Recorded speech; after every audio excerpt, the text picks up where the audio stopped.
So we're going to talk today about AI for process practitioners, kind of a specialized niche for using AI. I think we're going to have a fun and interesting day today.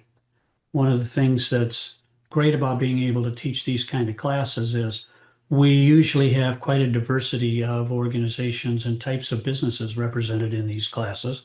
So there's some cross-pollination of ideas and so forth. In this class in particular, since AI is new and there's plenty of confusion about just about everything about AI, I've tried to structure the class so it's about half course learning, which is to say the slides and the things that we talk about. And about half the time, we're going to spend actually working with these AIs, primarily ChatGPT, since that's what everybody uses, to see how it can do things that you may not have been aware of, or perhaps you were, but didn't have a lot of confidence in your abilities. So after today, hopefully we'll have that confidence. As Greg pointed out, I'm a faculty member here at the Institute, both the DBIZ and the BPM Institute. I have a bunch of BPM certifications, and I'm the founder of a company called Strateza.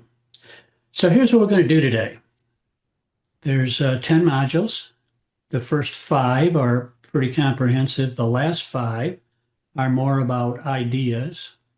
So interspersed through these modules are assignments to do for all of you. All right, so here's what we're going to look at. We're going to look at the fundamentals of AI and large language models. Now we're going to take a look at the AI models in the marketplace that's currently in place. We're going to look at AI in process work. We're going to learn some pretty basic prompting fundamentals to make all the difference in the world on how you use these tools. We're going to look at data organization and analysis, process discovery, workflow mapping, communication, process improvement, and meeting and workshop prep. The objective here is for us to get you to be able to start using AI immediately. It'll help you work faster and smarter across all kinds of areas.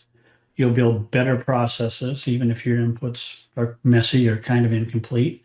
You'll learn how to make them better. It'll save you time on documentation research, prep, and analysis. Hopefully, it'll improve your clarity of communications. Certainly, your confidence in using these AIs should be much higher by the time we're done today.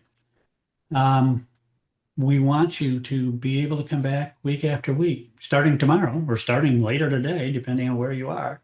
Start using these tools in a way that begins to give you both strength in terms of your organizational skills and what you can deliver to the organization, and also a confidence that you can not only talk the talk, but walk the walk.